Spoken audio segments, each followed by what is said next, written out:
Hey guys, and welcome back to another video. So this is a video that I've been meaning to film for quite a while. I am now 5 weeks postpartum, so it's been 5 weeks today that she was born, which is so crazy. So if you're new here, I gave birth to Daisy Faye 5 weeks ago, and I had planned to do a home birth, but actually ended up needing to transfer to the hospital due to some heart rate complications with her. And they weren't major complications, as I will delve into explaining my birth story. But yeah, I do videos on a ton of different things on this channel, so many things. But basically I do a lot of videos on lifestyle, sharing my day-to-day life with you guys, sharing different things that we do. I shared a lot about my pregnancy, and now I'm gonna share a lot about being a new mom and just a ton of things that happen in my life that bring me lots of joy and like fun things that I feel like we can relate over. And I love just being raw and honest with you guys, and yeah. So to start off my birth story, while she's content now, this is Miss Daisy Faye. She's 5 weeks old today, and she is the light of my life. She is the sweetest little baby. I could not have asked for a better, more easy baby than this. If I keep touching my hair, it's because I have this annoying cowlick situation back here. Anyway, so 5 weeks ago I was almost a week over my due date. So I think I was 40 weeks and 5 days on a Monday. This was 40 weeks and 5 days, and I was so ready to give birth and just kind of end the whole pregnancy thing. My pregnancy hadn't been easy, as a lot of you guys know already. By 40 weeks and 5 days, as soon as you go over your due date, you're like beyond ready to just see the baby, experience labor, and just have your baby in your arms. And each day after my due date, I was like, still no baby, still no baby. So I was getting really anxious, and obviously I was planning for a home birth, so I knew if I went too far over my due date, I would need to actually go into a hospital and have them induce me, which I really didn't want to happen. So I was desperate. I was trying all kinds of stuff, like the secret food recipes that put women into labor, and bouncing on my ball gently and doing my hip circles, because I knew my baby was actually OP, which means the baby's position, she's head down, but she's sunny side up instead of back towards your belly button. So I was doing a lot of things to help her position herself better for an easier labor. I was also walking up and down stairs 2 at a time. I was going for daily walks, and I was taking evening primrose oil. What else was I doing? I was eating dates. I was eating tons of pineapple, which is supposed to help soften your cervix and help your cervix to dilate. So I was doing all of these things, and nothing really was changing. My belly hadn't dropped, nothing. So anyway, on that Monday, the Sunday before, the day before that Monday, was Jake's day off. So we decided just to do some stuff differently. We went... Sorry for that interruption. Anyway, so that Sunday we decided to go to Buffalo Wild Wings and eat the spiciest wings on the menu. And I grew up in China, so I'm used to like really spicy food, but these wings were on a different level. Anyway, we were hoping that the spiciness helped my body go into labor. So we did that first, and then we did some other stuff. We went for a walk, and then that evening we went to Dave & Buster's just to like play games and like just have fun and chill. And then that Monday he went to work, and I was feeling just really frustrated. And so I decided just to change my mentality and just be like, you know what, I'm just going to enjoy the remainder of this pregnancy for however long it is, even if I go to 42 weeks. And I'm just going to enjoy it. And I got off social media and I decided I was just going to enjoy the rest of the days. Oh, big yawn. So anyway, that night we were watching The Bachelor and I was doing my hip circles on the exercise ball. Nothing was happening and I was kind of like, I don't know, just whatever happens, happens. And anyway, we went to bed and then at 4 a.m. I woke up to like cramps or like contractions, I guess. And I was sure they were just Braxton Hicks because I had been having Braxton Hicks contractions every night for the past couple of nights. So I was like, oh, these will just go away. But anyway, I laid awake for about an hour before I woke Jake up, trying to see if they were real, like moving positions and getting up to use the bathroom. And they didn't go away. And I was like, oh my gosh, maybe this is, I just still didn't believe that I was going into labor. I thought it was false labor. So anyway, I woke Jake up and I said, hey honey, like, I think I'm having contractions. I'm not sure. And anyway, he was like, okay. And he started timing them for me. And my contractions were coming about a minute. They were a minute apart, lasting for at least 40 to 60 seconds. I'm sorry if I'm rocking back and forth and it's making you feel like you're on a boat or something. So anyway, that happened and they lasted for about 2 hours. So by 6 a.m. I was still getting these contractions. They were getting consistently more painful and they hadn't gone away. So Jake decided to call our midwife. So she came over and she was super sweet. She made sure I got some food. She massaged my back. She made sure the baby's heart rate was okay by using the Doppler. And we just kind of chilled through some contractions. And she also checked my cervix. And my cervix was 1 centimeter dilated at this point. So I was a little discouraged because I had hoped that I would have started going into labor with my cervix being more dilated. But at that point I was just like, you know what, let's just see where this goes. I was anticipating having the baby at the end of the day on Tuesday. So then the midwife left. She said, you know, if this progresses more, just give us a call. So we kind of just chilled. I took a shower. I think I sat in the bath for a long time trying to get through the contractions because they were getting more and more painful at this point, and they were still a minute or less apart. You want it? No? So anyway, we just kind of, oh, here.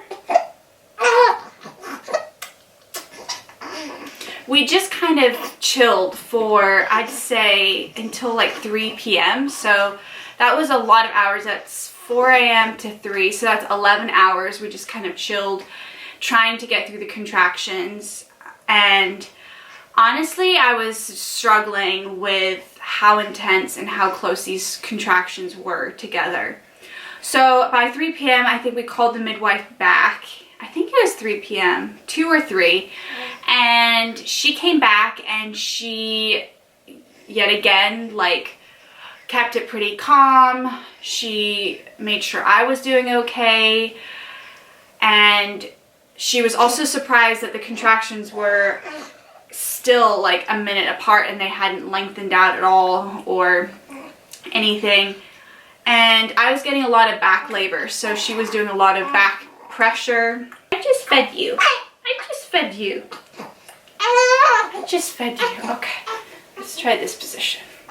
Anyway, then she checked the heart rate of the baby and she was a little like, her heart rate was going to like 200 and then going down to 90, and she was like, oh, maybe it's just the position you're in. So she got me to change positions and try again, and then she got me to change to lying on my left side, and then she checked again, and the baby's heart rate was still just going super high and then dropping down. And to her, that was concerning. So she called our other midwife, And she said, you know what, that midwife said yes, they're gonna have to go into the hospital because they can't risk not having consistent monitoring on the baby at that point.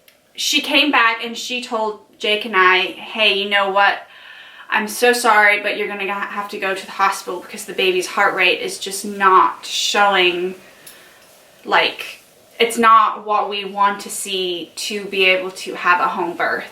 And obviously I was super upset. I cried my eyes out because I was just so like, obviously you spend 9 months creating a plan in your head of how you foresee your baby coming into this world, and then that changes within a few seconds. We kind of, you know, we didn't have a choice. So Jake got showered, we got ready, we threw some stuff in a bag and just started driving to the hospital. And yes, contractions in the car are really not fun at all, like not fun.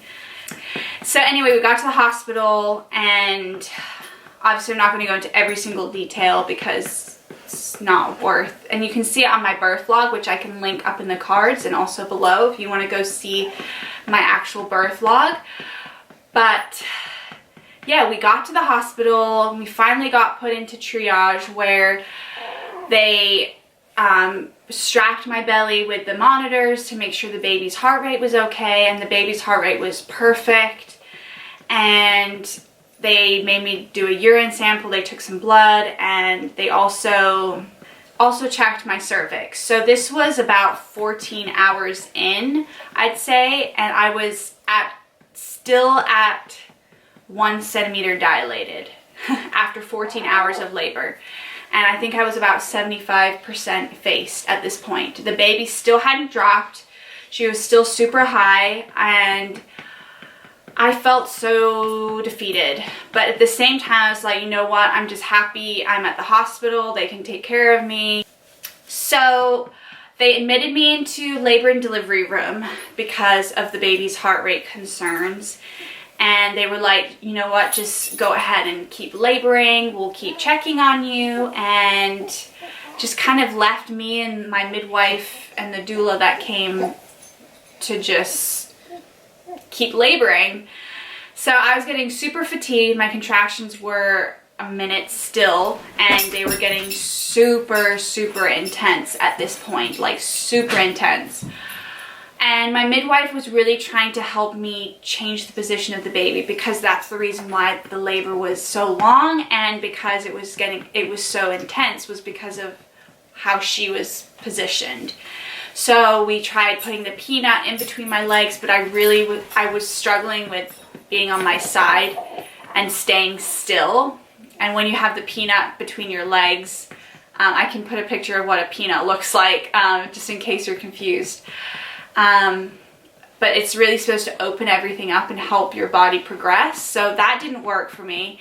And then I tried the shower at the hospital, and that worked, but not really. I mean, I was completely like stark naked, trying to have the water on my back because my back hurt. My back felt like it was splitting open essentially.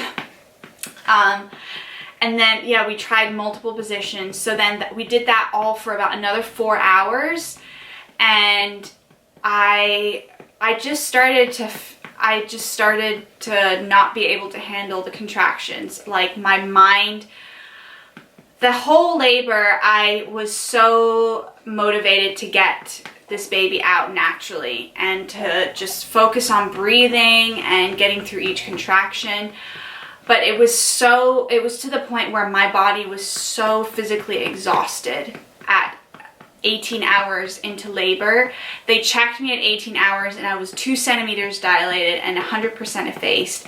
But to get 2 centimeters dilated in 18 hours, I could not even foresee how long it would take me to get to a 10 at that point. I wouldn't say I gave up, because I never gave up throughout my entire labor, but I just felt, I knew my body was so physically tired, and all the work that I had done during those 18 hours wasn't really doing that much because of the baby. And the baby's position was not allowing my body to progress. I basically said I need an epidural. The pain was so intense that I couldn't relax. And I knew having some pain medication would help the process faster, or at least I hoped it would. So I ended up getting an epidural, and it didn't hurt me at all. It was pretty painless aside from like the prick of a needle going in and the feeling of a little pressure building in your back.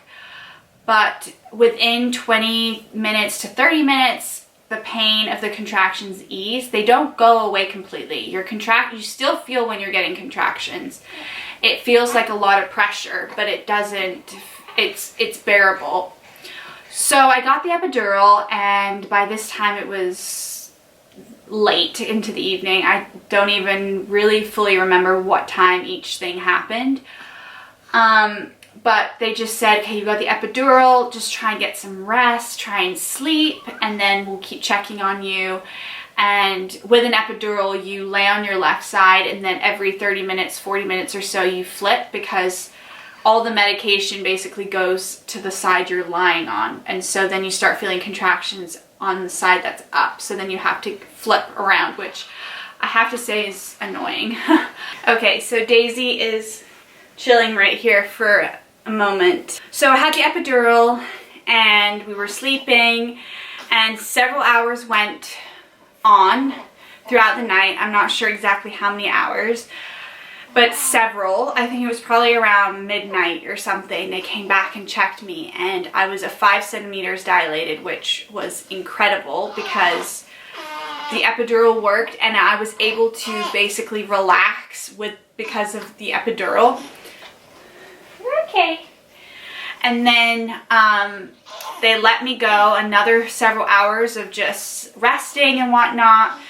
And they came and checked me again at, I think Jake would remember, but it's in the birth vlog. I think it was around 6, and I was at 10 centimeters dilated. And I was so incredibly happy. So within the night, I was at a 10, fully dilated, ready to push, excuse me. And the amount of relief that I was like, wow, my body can get to a full 10 centimeters dilated was amazing. And yes, I didn't get there fully naturally, but I mean, that was just the way this labor went. So they basically were like, cool, we're ready to start helping you push. Let's get this ball rolling. And I was like, yes, let's just do it as fast as possible. I thought I would maybe push for 20 minutes, maybe an hour at the max, because I was so determined. Little did I know how it would go. But anyway, so we started the whole practice pushing, and because of the epidural,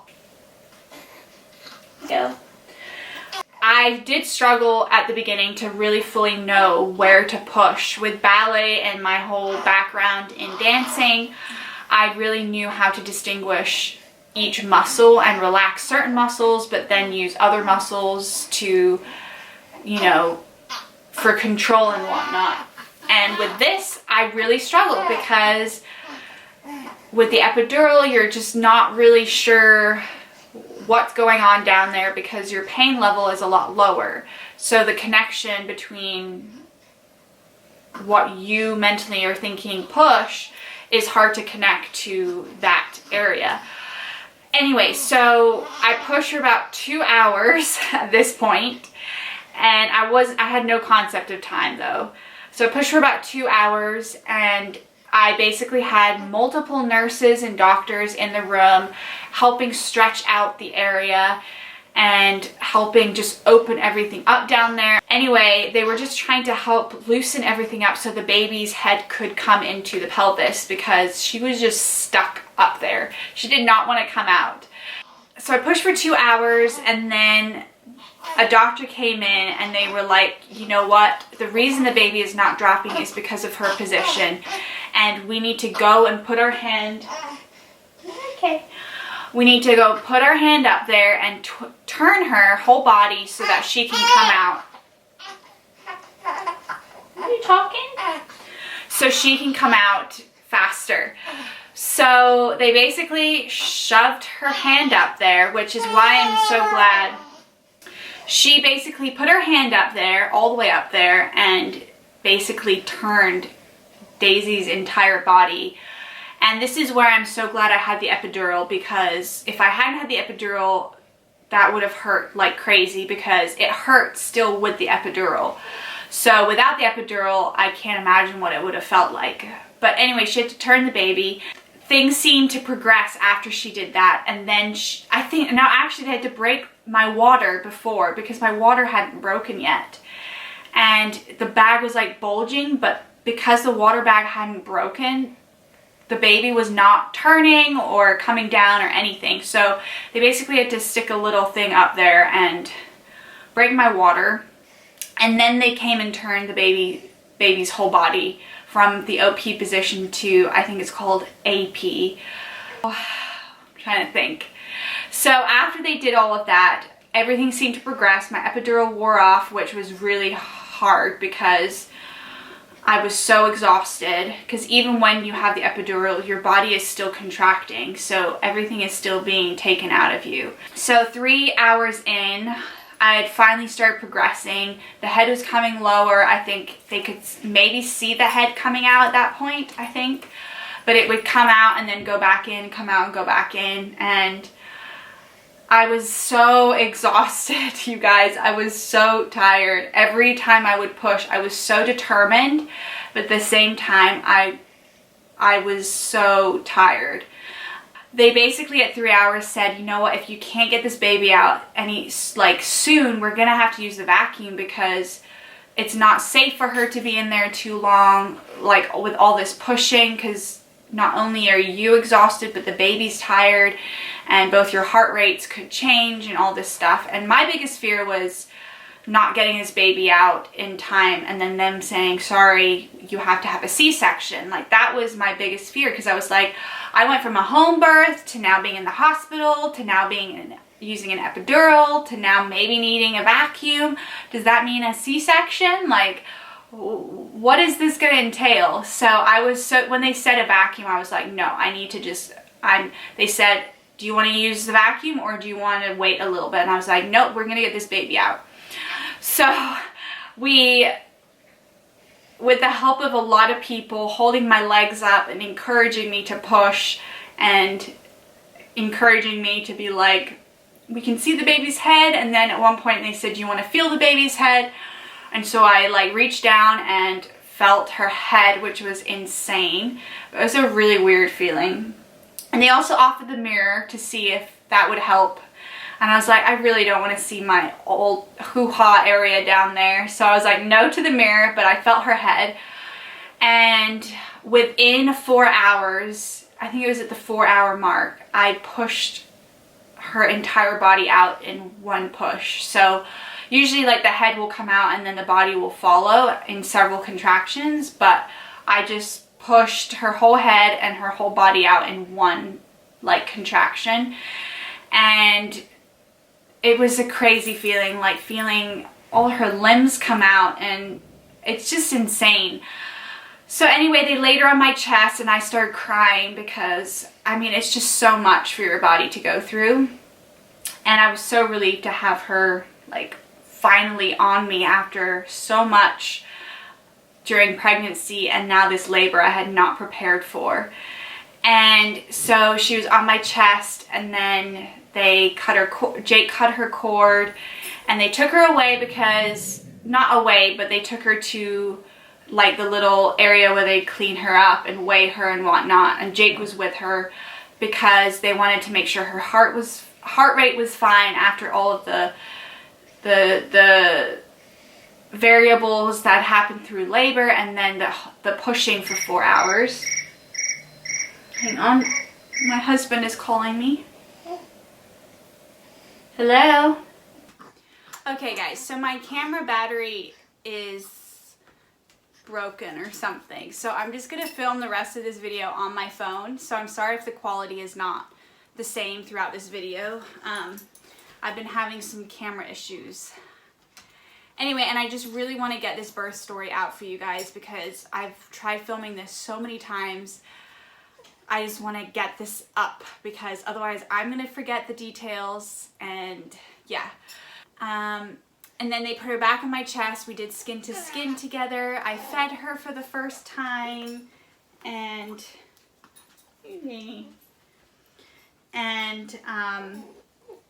just kind of enjoyed the moment.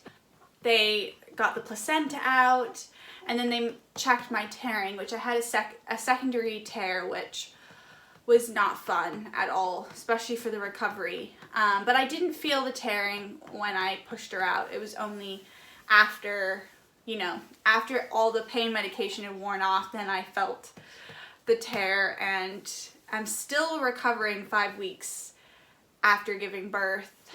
Still have a little bit of discomfort with that. But aside from that, that really is my birth story. I did want to just touch on the fact that birth plans are really not things that you should set in stone. I was really positive and remained positive my entire pregnancy that I would have a home birth, to the point where I didn't even prepare in any way whatsoever for a hospital birth. And I think that preparation is extremely important, even if you're staying positive and you don't want to have that like what if scenario.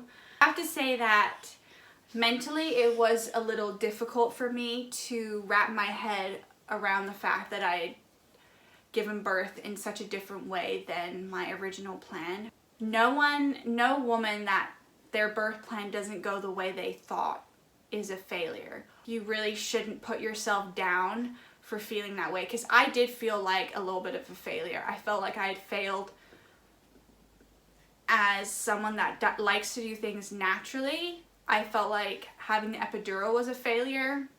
I felt like having my water broken was a failure. And I just felt overall that I wasn't a good mom, even before I had become a mom, because the labor didn't go the way I wanted. So anyway, I just want to put that out there, that no matter how your birth and your labor goes, please don't put yourself down. It's okay if your birth plan changes unexpectedly. Put it out there clearly. Each person is different. Each baby is different. Each labor and birth scenario is completely different, and you cannot compare. And so my biggest piece of advice, which I will be doing next time, is just to be prepared. I do plan to give a home birth another try.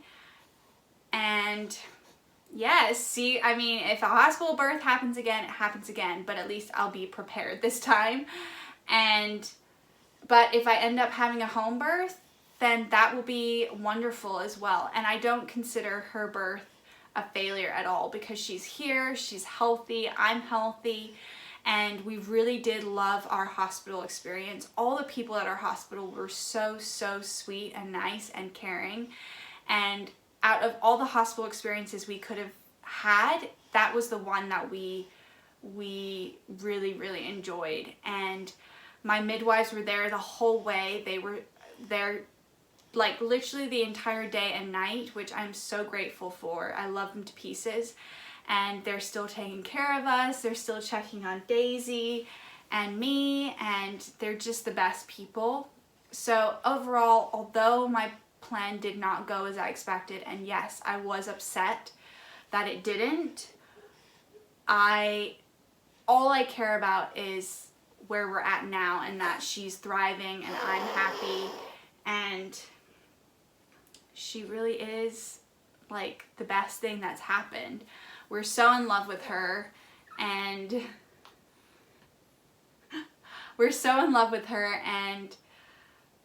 I just want to encourage all of you moms out there, just have a flexible birth plan. Know your resource, like really research stuff. Have yourself be prepared, even if you don't want to think about the worst case scenario, and financially prepare, and just don't beat yourself up if something goes differently to what you expected.